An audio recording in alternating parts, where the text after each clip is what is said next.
Hinaan lagi, kali ini soal pakaian adat suku Baduy yang dikenakan Presiden Jokowi. Ditulis oleh Widodo SP di siwar.com. Penampilan Presiden Jokowi dalam pidato kenegaraan dalam sidang tahunan MPR di Kompleks Parlemen, Senin 16 Agustus 2021, dengan pakaian adat suku Baduy menjadi perbincangan hangat. Tak sedikit yang memuji keputusan itu sebagai bentuk penghargaan terhadap pakaian adat suku Baduy, sekaligus pengakuan terhadap budaya bangsa lewat pakaian yang beliau kenakan.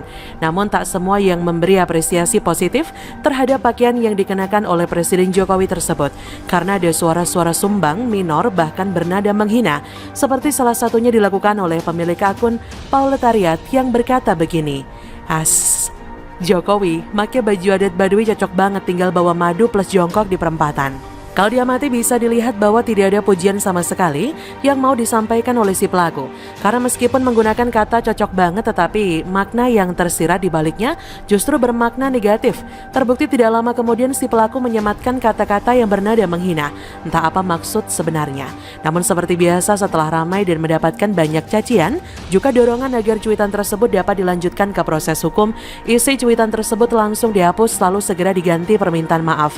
Paling sebentar lagi kalau diajak ngobrol-ngobrol sama polisi, nangis sejadi-jadinya, terus bilang sedang kilaf. Respon dan alasan basi yang kerap dipakai oleh mereka yang seenaknya menghina presidennya sendiri. Biar lengkap, saya muat juga cuitan berisi permintaan maaf dari orang yang sama terkait dugaan hinaan kepada Presiden Jokowi dan suku Baduy itu seperti berikut ini. Terkait tweet gue soal suku Baduy, saya cuma mau bilang gini, saya sama sekali tidak ada niat menghina suku Baduy. Saya tahu suku Baduy memiliki tradisi dan kearifan lokal yang sangat luhur. Tapi memang benar saya memiliki keprihatinan dan keresahan tentang warga Baduy yang harus berjalan kaki ratusan kilometer, kemudian menggelandang di Jakarta demi jualan madu hutan Rp100.000 per botol. Sesuatu yang kemungkinan terjadi karena ruang hidup warga Baduy semakin sempit. Masih belum selesai, dia masih menambahkan lagi dengan kalimat berikut ini. Dengan demikian saya meminta maaf atas cuitan saya tersebut, khususnya kepada warga Baduy. Saya mengakui kesalahan dan akan belajar untuk lebih bijak dalam mengeluarkan pendapat soal masyarakat adat Nusantara. Sebentar, lah kok rasanya masih ada yang janggal ya dengan permintaan maafnya itu? Kok nggak ada kalimat yang menyatakan permintaan maaf pada Presiden Jokowi? Kan pertamanya yang terlihat dihina adalah Presiden Jokowi sebagai sosok yang mengenakan pakaian adat suku Baduy itu. Barulah kemudian si pelaku tadi kudu berurusan dengan suku Baduy sebelum ada amarah yang terlanjur meledak lalu mengejar si pelaku cuitan yang disebut oleh salah satu netizen dengan nama akun Cinfar21 seperti ini. Mending lo @pauletariat tutup akun kalau masih rasis kayak gini. Udah nge-tweet langsung hapus, inilah namanya jempol lebih cepat dari otak. Kayaknya nggak ada otak deh. Wah, agak kasar juga sih ya sebutan yang terakhir ini. Tapi rasanya cocok kok untuk menggambarkan cara berpikir dari pelaku cuitan yang memang sebaiknya diberi pelajaran oleh pihak yang berwenang. Meski saya paham betul bahwa jika narasi si pelaku sampai dimintai keterangan oleh kepolisian, maka akan ada komentar-komentar so bijak yang seolah-olah ngempangin perilaku semacam ini yang ditujukan kepada seorang kepala negara. Biasanya orang-orang itu akan berkata, halah, yang begitu aja kok dipermasalahkan? Lah dia kan gak bermaksud menghina, hanya menyampaikan pendapat lewat Twitter. Udahlah dimaafin aja, orang pasti kilaf gitu. Alah udah deh lupain, orang juga udah minta maaf kok. Katanya kangen di demo, dikritik. Lah cuma dibilang gitu kok kelihatan sewot. Kalau ditanya langsung kepada Presiden Jokowi, saya yakin beliau tidak akan marah. Tapi bisa jadi malah sangat kecewa dengan fakta bahwa masih ada anak bangsa, generasi muda, yang sama sekali tidak paham etika dan adab terhadap seorang pemimpin negara. Cara berpikir yang masih diselimuti oleh ketidaksukaan terlihat begitu mudahnya meluncur lewat cuitan yang sangat tidak pantas tersebut. Kondisi yang banyak dipicu oleh teladan buruk para politikus atau pembenci Jokowi yang kerap mengungkapkan ketidaksukaan mereka dengan cara yang sudah kelewat batas. Oh ya, soal kelima komentar di atas abaikan saja. Kalau sampai ada yang berkata begitu, rasanya cara berpikir dan hatinya juga nggak nyampe tuh.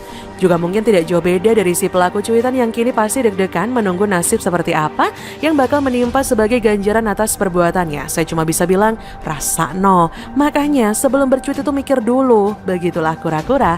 Bagaimana menurut Anda? Silakan tulis komen Anda di kolom komentar, like, subscribe, dan share di sosial media kalian. Artikel ini bisa Anda lihat secara lebih lengkap di laman siwar.com. Terima kasih sudah menyaksikan channel Suara Rakyat.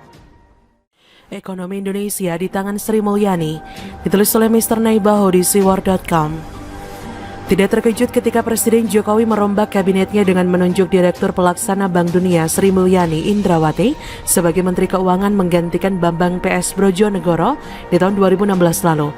Presiden Jokowi ingin memperkuat perekonomian kita dengan melakukan perombakan pada beberapa pos Kementerian Ekonomi dalam Kabinet Kerja. Direktur Eksekutif Perkumpulan Prakarsa Makhtufan kala itu menjelaskan dalam pandangannya ini tidak jauh dari alasan ingin menunjukkan betapa bagusnya tim ekonomi Indonesia. Kata Makhtufan kepada Kompas.com, ingin menunjukkan ke sektor swasta dan dunia internasional bahwa tim ekonomi Indonesia bagus dan Sri Mulyani adalah best of the best in our country. Dengan demikian ada kecenderungan pemerintah dan presiden pun ingin membangun ekspektasi dan sentimen positif. Benar saja di periode kedua, kembali Presiden Jokowi tidak mengutak-atik Kementerian Keuangan. Beliau tetap mempercayakan ekonomi Indonesia di tangan Sri Mulyani.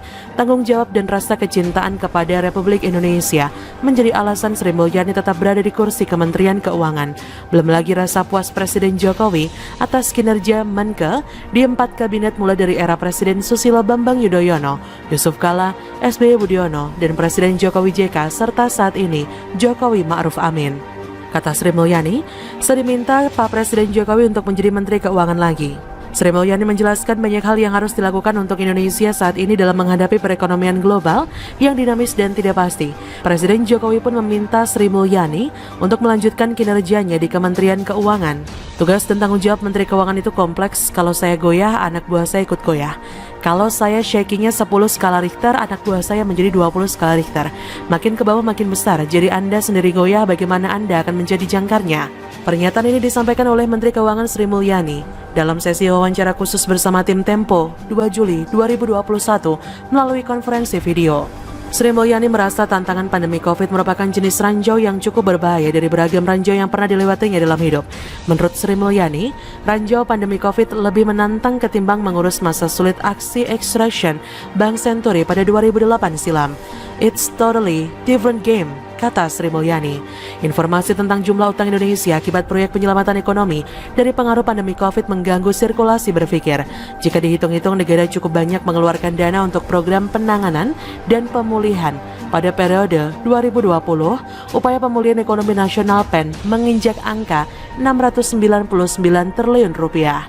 Banyak dana direlokasi dari target yang dibuat sebelum masa pandemi COVID. Program relokasi anggaran dari pos-pos tertentu untuk penanganan masalah pandemi menunjukkan bahwa pemerintah berani pasang badan untuk melawan pandemi COVID. Tumpuan besar proyek melawan pandemi jika kita cermati secara mendalam cukup banyak diarahkan ke Menteri Keuangan untuk penanganan pandemi saja. Menteri Keuangan harus pandai-pandai merumuskan anggaran, mengelola aset, membuat kebijakan dan mencapai target.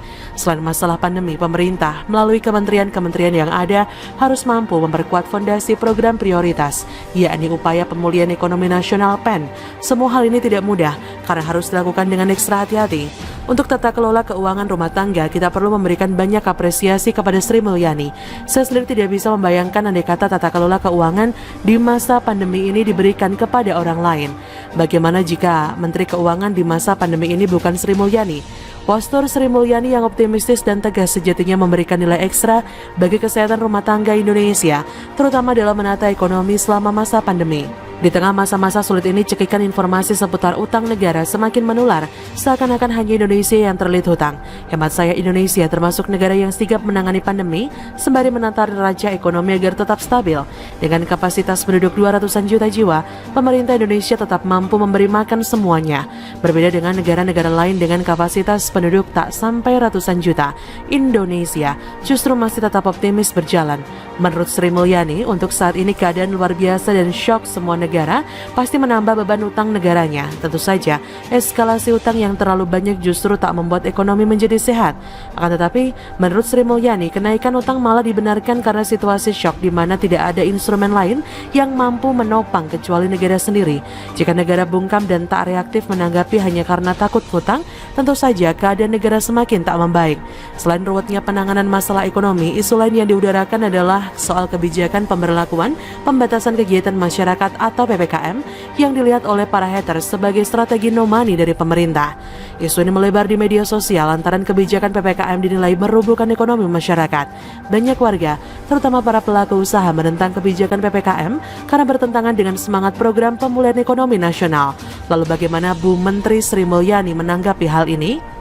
Menurut Sri Mulyani, PPKM darurat punya kaitan erat dengan target penyerapan anggaran. Sejauh ini anggaran yang dicairkan untuk pos-pos penanganan masih belum terserap seluruhnya. Lagi-lagi, kendalanya ada pada crossing check data yang selalu berubah. Di pojok Menteri Sosial yang ditangani oleh Bu Tri Risma hari ini masih banyak anggaran yang belum terserap dengan baik.